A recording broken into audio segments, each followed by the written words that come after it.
Movie की शुरुआत में बताया जाता है कि धरती पर सबसे पहले पैदा हुए आदमी एडम और औरत ईव के 3 बेटे थे, लेकिन पहले बेटे केन ने अपने दूसरे भाई एबेल को मार डाला और फिर वह पूर्व दिशा की ओर चला गया। वहां उसे वॉचर्स नाम के जीव मिले जिन्होंने उसका साम्राज्य बनाने में हेल्प की। धीरे धीरे केन का साम्राज्य पूरी धरती पर फैल गया, लेकिन एडम और ईव का तीसरा बेटा सेथ उसने अलग रहने का फैसला किया। उसने सोचा कि वह किसी का साथ नहीं देगा और अपने परिवार के साथ अलग जगह पर रहने लगा। इसके बाद हमें एक छोटे लड़के नोआह और उसके पिता लमेच को दिखाया जाता है। वैसे यह लमेच कोई और नहीं बल्कि एडम और ईव के सबसे छोटे बेटे सेथ का ही वंशज होता है। सिर्फ इतना ही नहीं, लमेच के पास अपने पूर्वजों से मिली हुई एक सांप की कैंचुल होती है। इसे संभाल कर रखना उनके वंश का काम होता है। फिर लमेक यह अपने बेटे नोआह को देने के बारे में सोच ही रहा होता है, तभी किसी के आने की आहट सुनाई देती है और वह अपने बेटे को छिप जाने के लिए कहता है। इस मिट्टी में मिलने वाले सोने की तलाश में टूबल केन नाम का एक व्यक्ति यहाँ आया होता है। कहना चाहिए तो वह एक राजा है और वह कोई और नहीं बल्कि एडम के पहले बेटे केन का ही वंशज है, यानी धरती पर हर जगह फैले हुए केन के साम्राज्य का वही राजा है। यह सारा सोना मेरा है कहकर वह लमेच को मार डालता है और उसके पास रखी हुई सांप की कैंचुल भी छीन लेता है। ये सब देख रहा नोआह डर कर वहाँ से भाग जाता है। इसके बाद कई सालों बाद बड़े हो चुके नोआह को हमें दिखाया जाता है। उसके 2 बच्चे भी होते हैं। उनमें से एक जब एक फूल तोड़ता है तब नोआह उसे समझाता है, ऐसा नहीं करना चाहिए, प्रकृति से हमें जितनी आवश्यकता हो उतना ही लेना चाहिए। लेकिन उसी समय आसमान से एक बूंद गिरते ही तुरंत एक फूल उगाता है। ये देखकर वह घर जाने के लिए तैयार हो रहा होता है। तभी एक जानवर दर्द से भागता हुआ दिखाई देता है। ये देखकर वह बच्चों को वहीं छोड़कर उसके पास जाकर देखता है तो पता चलता है कि किसी ने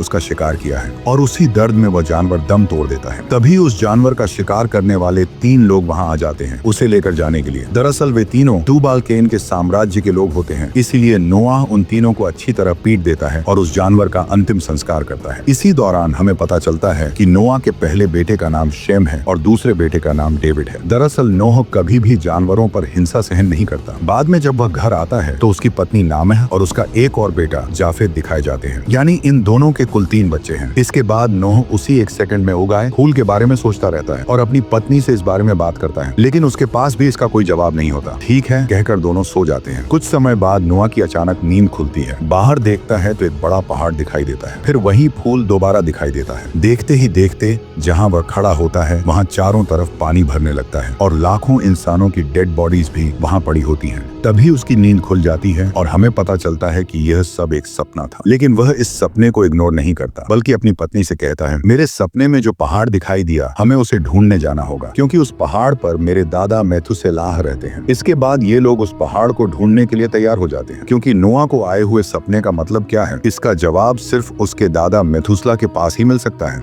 फिर ये सब उस पहाड़ की तलाश में निकल पड़ते हैं। जाते जाते एक जगह उन्हें माइनिंग होने वाली जगह दिखाई देती है। पास जाकर देखते हैं तो वहाँ मौजूद सभी लोग मरे हुए पड़े होते हैं। उन्हें समझ में आ जाता है कि यह सब केन के साम्राज्य के लोगों का काम है। उसी समय कोई आवाज सुनाई देती है। पास जाकर देखते हैं तो एक छोटी लड़की वहाँ होती है। उसके पेट में चोट लगी होती है। उस लड़की का नाम इला होता है। नामे उसका इलाज कर ही रही होती है कि तभी केन के साम्राज्य के लोग वहाँ पहुँच जाते हैं। इसलिए वे इला को साथ लेकर काली मिट्टी वाली जगह में घुस जाते हैं। फिर नोआह अपने परिवार को आगे भेज देता है, लेकिन उनका पीछा कर रहे लोग अचानक डर कर भाग जाते हैं क्योंकि वहाँ एक वॉचर होता है। कुछ समय बाद जब नोआह को होश आता है तो वह देखता है कि उसका परिवार वहीं मौजूद है, लेकिन वे सब एक गड्ढे के अंदर होते हैं और इस तरह उन्हें वहां लाकर डालने वाले वही वॉचर्स होते हैं जिन्हें हम पहले देख चुके हैं। नोआह कहता है, मैं मेथुसेलाह का पोता हूँ, उनसे मिलने जा रहा हूँ, लेकिन कोई भी वॉचर्स उसकी बात पर विश्वास नहीं करते। दरअसल वॉचर्स इंसानों पर से भरोसा खो चुके होते हैं क्योंकि जैसा मैंने पहले बताया था, जब केन ने एबल को मारकर पूर्व दिशा की ओर गया था तब उसे वही वॉचर्स मिले थे और उन्होंने उसका साम्राज्य बनाने में मदद की थी। वॉचर्स ने तो केन की मदद की, लेकिन केन एक बहुत बुरा इंसान और क्रूर राजा बन गया। इसी वजह से वॉचर्स का पूरी मानव जाति पर से विश्वास उठ चुका था। फिर रात के समय जब सब सो रहे होते हैं तो उनके साथ आई छोटी लड़की इला पेट में चोट लगने की वजह से सो नहीं पाती। तब नोआह एक बहुत दुख भरा गीत गाकर उसे सुलाने की कोशिश करता है। जब नोआह छोटा था तब उसके पिता भी उसके लिए यही गीत गाते थे। इसके बाद नामे नोआह से कहती है, पेट में चोट लगने की वजह से इला आगे चलकर माँ नहीं बन पाएगी। तभी उनके पास रमिल नाम का एक वॉचर आता है और कहता है, तुम सब मेरे साथ चलो। फिर वह उन्हें उस पहाड़ के पास ले जाता है जहाँ मेथुसेलाह रहते हैं। तुम हमें हेल्प क्यों कर रहे हो? ऐसा पूछने पर रमिल बताता है, हम वॉचर्स पहले ऐसे पत्थर जैसे नहीं थे, हम रोशनी से भरे हुए क्रीचर्स थे, लेकिन जब हमने धरती पर इंसानों को कष्ट झेलते देखा तो उनकी हेल्प करने के लिए नीचे आए। जैसे ही हम आए हमारे शरीर पर इस तरह पत्थर चिपक गए, क्योंकि देवताओं को यह पसंद नहीं था कि हम इंसानों की हेल्प करें। फिर भी हमने उनकी हेल्प की, लेकिन इंसानों ने हेल्प लेने के बाद हमें ही शिकार करना शुरू कर दिया। उस समय जब लोग हमें मार रहे थे तब नोआ के दादा मेथुसेला ने हमें बचाया, इसी वजह से मैं तुम्हारी हेल्प कर रहा हूँ। इसके बाद वे आखिरकार उस पहाड़ के पास पहुंच जाते हैं जहाँ मेथुसेला रहते हैं। नोआ अपने बड़े बेटे शेम को साथ लेकर पहाड़ के अंदर जाता है। वहाँ उसका दादा मेथुसेला जीवित मिलता है। वो नोआ के बेटे को देखकर बहुत खुश होता है, उसे टी देता है और आने का कारण पूछता है। तब नोह उसे अपने सपने के बारे में बताता है। मेथुसेला कहता है, तुमने पूरा सपना नहीं देखा, देखो। इतना कहते ही नोह गहरी नींद में चला जाता है। इस बार सपने में वह देखता है कि पानी से भरी हुई दुनिया में इंसानों की डेड बॉडीज के बीच अब भी जिंदा जानवर एक बड़ी नाव की ओर बढ़ रहे हैं। जैसे ही वह यह सब देख रहा होता है उसकी नींद खुल जाती है। दरअसल उसे सुलाने के लिए टी में नींद की दवा मिलाई गई थी। अब नोआ को सब कुछ समझ में आ जाता है। वह समझ जाता है कि इंसान बहुत ही बुरे हो चुके हैं। इसे सहन न कर पाने की वजह से देवता एक बड़ा प्रलय लाने वाले हैं जिसमें सारे इंसान मर जाएंगे, लेकिन जानवरों ने कुछ भी गलत नहीं किया है, इसलिए उन्हें जिंदा रखा जाना चाहिए। उस प्रलय के समय जानवरों को बचाने की जिम्मेदारी देवताओं ने नोआ को दी है। तब मेथुसेला उसे एक बीज देता है। इसके बाद नोआ अपने परिवार के पास जाकर सारी बात बताता है। वह कहता है, कुछ ही सालों में मानव जाति नष्ट हो जाएगी, लेकिन जानवरों को बचाने का काम हमारा है और वह काम पूरा होने के बाद हम भी शांति से जी सकते हैं। ऐसा कहकर वह बाहर आता है और अपने दादा द्वारा दिया गया बीज मिट्टी में बो देता है। लेकिन अगली सुबह वह देखता है कि वॉचर्स आकर रमिल को घसीट कर ले जा रहे हैं। तब नोआ उनसे कहता है, मुझे तुम्हारी हेल्प चाहिए, लेकिन वे उसकी बात मानने को तैयार नहीं होते। उसी समय जहां कल रात बीज बोया गया था वहां से पानी बाहर निकलने लगता है और कुछ ही सेकंड में वह पूरा इलाका एक घने जंगल से भर जाता है। दरअसल यह जंगल किसी और कारण से नहीं बल्कि जानवरों को बचाने के लिए एक नाव बनाने के लिए उगता है। ये सब देखकर वॉचर्स को भी यकीन हो जाता है कि नोआ को सच में देवताओं ने चुना है, इसीलिए वे उसकी मदद करने के लिए तैयार हो जाते हैं। फिर दिखाया जाता है कि वह पानी मैदानों तक फैलता चला जाता है। जहाँ जहाँ पानी बहता है वहाँ वहाँ प्रकृति फिर से पनपने लगती है। इसके बाद सीन कुछ साल आगे बढ़ता है। नोआ वॉचर्स की मदद से अपने सपने में दिखाई दी उसी तरह की एक बड़ी नाव बना रहा होता है, आसपास के जंगल के पेड़ों की मदद से। इसके बाद बड़ी हो चुकी इला और नोआ के बड़े बेटे शेम को दिखाया जाता है। उसी समय वे देखते हैं कि लाखों पक्षी उनकी ओर उड़ते हुए आ रहे हैं। इतना ही नहीं, नोआ का सबसे छोटा बेटा जफेत भी अब बड़ा हो चुका होता है। इस तरह देखते ही देखते सारे पक्षी जैसे भगवान चाहते हैं उसी तरह नोआ द्वारा तैयार की गई नाव के अंदर आने लगते हैं। फिर नोआ और नामे एक धुआं तैयार करते हैं। जैसे ही एक पक्षी उसकी स्मेल लेता है वह सो जाता है। इसी तरह उस धुएं की मदद से वे सभी पक्षियों को सुला देते हैं ताकि प्रलय खत्म होने तक और सारे इंसानों के मर जाने तक वे सब वहीं सुरक्षित रहें। इसके बाद नोआ का दूसरा बेटा डेविड अपने पिता से कहता है, मैं भी अब बड़ा हो गया हूँ, मैं भी शादी करके अपना एक फैमिली बनाना चाहता हूँ। इसी तरह वे सब बात कर रहे होते हैं। तभी लाखों की संख्या में हर तरह के सांप और कीड़े मकोड़े भी उनकी नाव की ओर आने लगते हैं। उन्हें भी जगह दी जाती है और पक्षियों की तरह सुला दिया जाता है। इसके बाद जब डेविड जंगल में होता है तो उसे कुछ लोग दिखाई देते हैं। देखते ही देखते एक आदमी उसके सामने आ खड़ा होता है। दरअसल वही टुबाल कैन होता है जिसने नोआ के पिता लमेच को मारा था। हाँ, वही कैन के साम्राज्य का राजा। टुबाल कैन अपने साम्राज्य के लोगों को भी वहाँ लेकर आया होता है। नोआ उसे देखते ही पहचान लेता है, इसी ने मेरे पिता को मारा था। इसीलिए नोआ डेविड से कहता है कि वह उससे दूर रहे। तब टुबाल कैन कहता है, प्रलय आने वाली है, यह भविष्यवाणी मुझे भी पता थी, लेकिन मैं इसे सच नहीं मानता था। पर हाल ही में जब मैंने लाखों पक्षियों को एक साथ इस दिशा में आते देखा तब मुझे समझ में आ गया कि यह सच है, इसलिए हम भी सुरक्षित रहने के लिए यहाँ आए हैं। लेकिन नोआ उसकी बात मानने को तैयार नहीं होता। वह कहता है, मैं जो नाव बना रहा हूँ वह सिर्फ जानवरों और पक्षियों को बचाने के लिए है। ये प्रलय तुम जैसे लोगों के मरने के लिए ही आ रही है। इतना ही नहीं, वो यह भी कह देता है, मैं लमेच का बेटा हूँ। ये सुनकर सब लोग हैरान रह जाते हैं। फिर भी टुबाल कैन नोआ को मारकर नाव छीनने की कोशिश करता है। तभी वे देखते हैं कि पास में सोए हुए वॉचर्स जागने लगते हैं। ये देखकर वे सब डर जाते हैं, लेकिन जाने से पहले टुबाल कैन कहता है, अभी जा रहा हूँ लेकिन फिर लौट कर जरूर आऊंगा। इसके बाद कुछ समय बाद नोआ तय करता है कि जितनी जल्दी हो सके नाव का काम पूरा करना होगा। और दूसरी तरफ टुबाल कैन भी उसी जंगल में अपने लोगों के साथ नोआ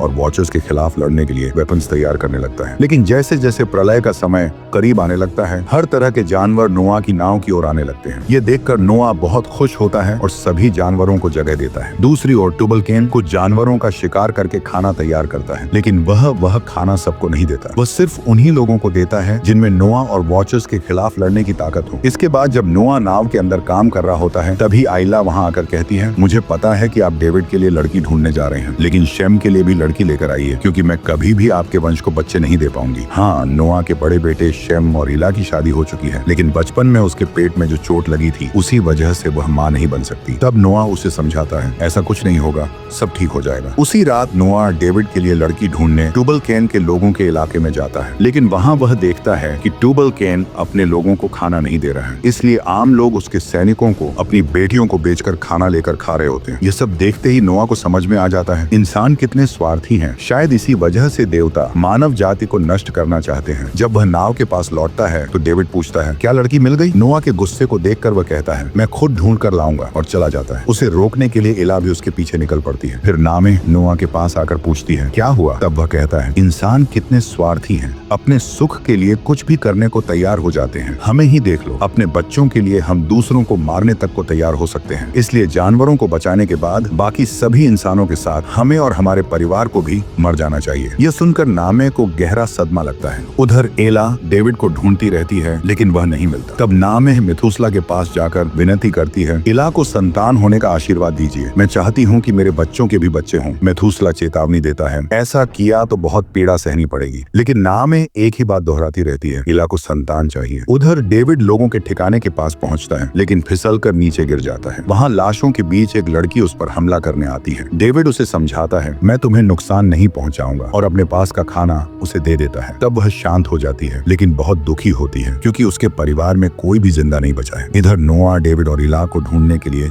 शेम को भेजता है। इला जंगल में बहुत खोजती है, लेकिन डेविड नहीं मिलता। तभी वहाँ फल ढूंढ रहे मेथुसला दिखाई देते हैं। वे कहते हैं, तुम यहाँ क्या कर रही हो? क्या ढूंढना है बताओ, मैं ढूंढ देता हूँ। फिर वे कहते हैं, तुम इतने सालों से हमारे परिवार के साथ हो, तुम भी हमारे परिवार का हिस्सा हो, तुम्हारे लिए कुछ करना चाहिए। ऐसा कहकर वे उसके पेट को छूकर आशीर्वाद देते हैं। उसी समय नोआ देखता है कि आसमान में काले बादल छा गए हैं और बारिश शुरू हो जाती है। बारिश देखकर डेविड भी उस लड़की को साथ लेकर घर लौटने का फैसला करता है। ये देखकर टुबल केन को भी समझ में आ जाता है कि यही वह बारिश है जो प्रलय लाने वाली है। इसलिए वह नोआ और वॉचर्स के खिलाफ युद्ध करने और नाव पर कब्जा करने के लिए अपनी सेना तैयार करने लगता है। इला और शेम डेविड को ढूंढ नहीं पाते और वापस लौट आते हैं। उसी समय टुबल केन की सेना नाव की ओर बढ़ रही होती है। उसी रास्ते में डेविड उस लड़की के साथ लौट रहा होता है। तभी लड़की का पैर एक जाल में फंस जाता है। तभी वहाँ नोआ पहुँचता है और डेविड को खींच कर ले जाता है, लेकिन वह लड़की लोगों की भीड़ में फंसकर मारी जाती है। इधर नाव के पास सभी वॉचर्स तैयार खड़े होते हैं। जब वे देखते हैं कि नोआ भी लोगों के बीच है, तो उसे अंदर जाने देते हैं। डेविड भी तब तक अंदर पहुंच चुका होता है। फिर वॉचर्स सेना के साथ युद्ध करने लगते हैं। इसी दौरान टुबाल केन एक वॉचर पर जोरदार हमला करता है,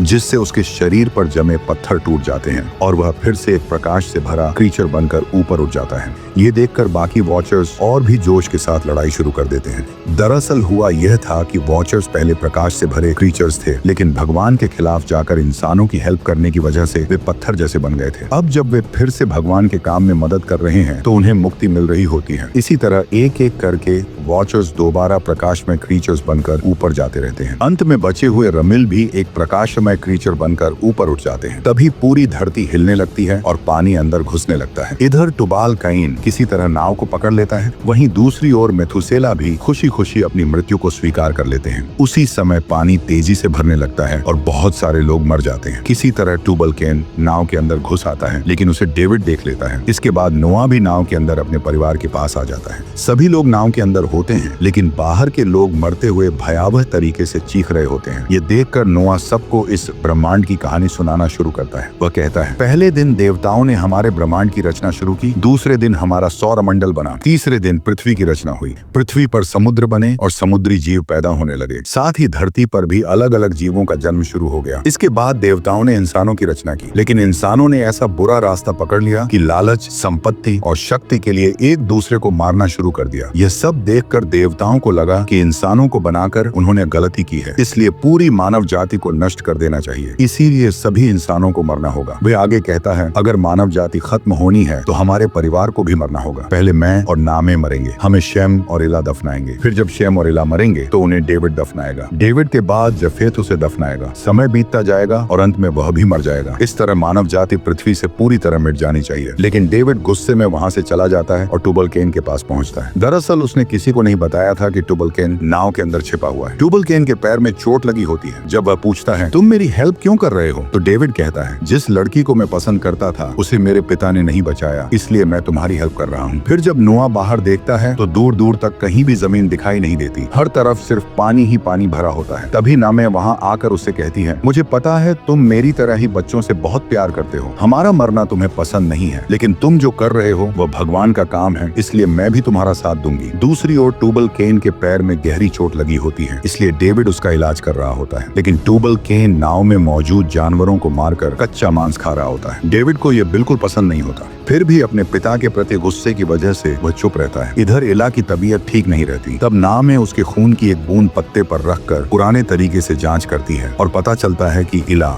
गर्भवती है। ये खबर वह बहुत खुशी से नोआ को बताती है, लेकिन यह सुनकर नोआ हैरान रह जाता है। ये कैसे हो सकता है? जब उसे पता चलता है कि नामे मेथूसला के पास आशीर्वाद लेने गई थी तो वह बहुत गुस्सा हो जाता है। तुमने ऐसा क्यों किया, कहकर वह बाहर आता है और आसमान की ओर देखकर भगवान से पूछता है, आपने ऐसा क्यों किया, अब मैं क्या करूं? लेकिन इतना सब होने के बाद भी नोआ अपना फैसला नहीं बदलता। वह सबको साफ कह देता है, अगर लड़का पैदा हुआ तो वह हमारे साथ तब तक रह सकता है जब तक हम सब मर नहीं जाते, लेकिन अगर लड़की पैदा हुई तो मैं उसे जन्म लेते ही मार दूंगा, क्योंकि वह बड़ी होकर माँ बनेगी और फिर से इंसानों की संतति बढ़ने लगेगी और यह भगवान को मंजूर नहीं है। ये बात सुनकर सबके दिल दहल जाते हैं। 9 महीने बाद एक पक्षी नाव के पास लौट कर आता है। उसी समय आयला की डिलीवरी टाइम भी करीब आ चुकी होती है। नामे और जाफेत उस पक्षी के पैरों को देखकर समझ जाते हैं कि उसमें मिट्टी नहीं लगी है, यानी आसपास कहीं भी जमीन नहीं है। दरअसल जमीन की तलाश में वही पक्षी भेजा गया था। इस बीच इला और शेम यहाँ से भागने के लिए एक छोटी नाव तैयार कर लेते हैं। नामे को पता है कि अगर वे चले भी गए तो ज्यादा दिन जिंदा नहीं रह पाएंगे, लेकिन अगर यहीं रहे तो बच्चा जन्म लेते ही नोआ उसे मार डालेगा। इसीलिए नामे नोआ के पास जाकर हाथ जोड़कर विनती करती है, बच्चे को प्लीज मत मारो। लेकिन नोआ किसी भी हालत में अपना फैसला बदलने को तैयार नहीं होता। गुस्से में नामे उसे कहती है, मैं तुम्हें कभी माफ नहीं करूंगी, अब मुझे तुमसे नफरत है। दूसरी ओर टूबल कैन का पैर अब ठीक हो चुका होता है। वह डेविड से कहता है, जाओ नोआ को यहाँ लेकर आओ, मैं उसे मार दूंगा, नहीं तो वह इला के बच्चे को जन्म लेते ही मार डालेगा। डेविड भी इसके लिए तैयार हो जाता है। उधर जब इला और शेम वहाँ से भागने की कोशिश कर रहे होते हैं, तभी नोआ आकर उनकी छोटी नाव में आग लगा देता है ताकि वे कहीं जा न सके। इसी दौरान इला को प्रसव पीड़ा शुरू हो जाती है। शेम नोआ को उसके पास जाने भी नहीं देता। तभी डेविड आकर कहता है, आपको कुछ दिखाना है, मेरे साथ आइए, और नोआ को टूबल कैन के पास ले जाता है। वहाँ पहुँचते ही टूबल कैन नोआ पर हमला कर देता है। इसी बीच इला एक बच्ची को जन्म देती है, लेकिन कुछ ही पलों बाद उसे फिर से दर्द शुरू होता है और वह दूसरी संतान को जन्म देती है। वह भी एक लड़की ही होती है। ये जानकर शेम अपने पिता नोआ से लड़ने के लिए आगे बढ़ता है। उसी समय नाव एक बड़े पत्थर से टकरा जाती है। शेम नोआ को मारने की कोशिश करता है, तभी टूबल कैन पीछे से आकर उसे जोर से मारकर दूर गिरा देता है। फिर टूबल कैन कहता है, नोआ को सिर्फ मैं ही मारूंगा, और जैसे ही वह उसे मारने आगे बढ़ता है तभी डेविड पीछे से आकर उसे छुरा मार देता है। वह अपने पिता को अपने ही हाथों मरते हुए नहीं देख सकता था। मरने से पहले टूबल कैन नोआ के पिता लामेच को मारते समय जो सांप की केंचुल उसके पास से ली थी वही निशानी डेविड को दे देता है, क्योंकि इतने महीनों तक उसने उसकी देखभाल की थी। इसके बाद भी नोआ शांत नहीं होता। वह उन बच्चियों को मारने के लिए ऊपर जाता है, लेकिन वहाँ इला और बच्चे दिखाई नहीं देते। नामे भी कुछ नहीं बताती कि वे कहाँ हैं। तभी बच्चों के रोने की आवाज सुनकर वह ऊपर पहुँचता है और देखता है कि इला ने जुड़वाओं बेटियों को जन्म दिया है। इला उससे विनती करती है, बच्चियां रो रही हैं, अभी मत मारिए, जब ये रोना बंद कर दें तब मार देना। फिर वह उन्हें सुलाने के लिए एक बहुत ही दर्द भरा गीत गाने लगती है। ये वही लोरी होती है जो बचपन में जब इला को पेट में चोट लगी थी और उसे नींद नहीं आती थी तब नोआ उसे सुलाने के लिए गाया करता था। ये सब देखकर नोआ का दिल पिघल जाता है।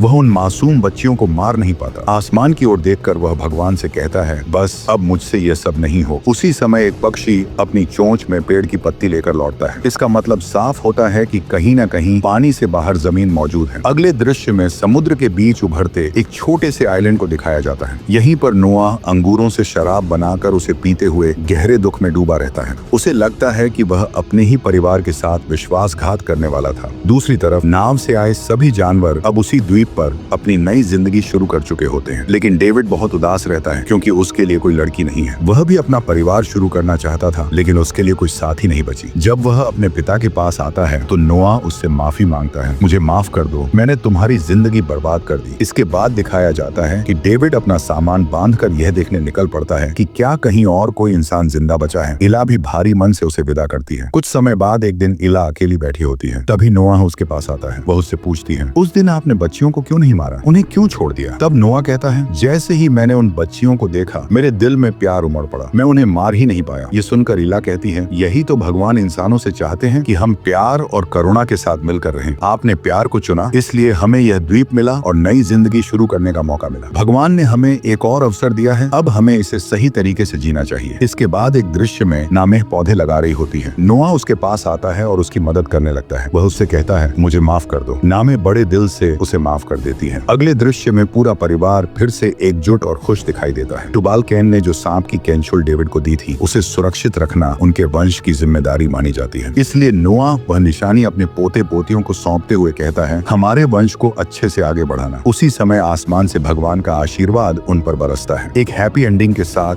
ये मूवी खत्म हो जाती है। वीडियो अच्छा लगा हो तो लाइक, शेयर और सब्सक्राइब करना बिल्कुल मत भूलना। फिर मिलेंगे एक और धमाकेदार मूवी के साथ। तब तक कहानियों के इस मजेदार सफर में मेरे साथ जुड़े रहिए। आपका दोस्त मिस्टर SK एक्सप्लेनर।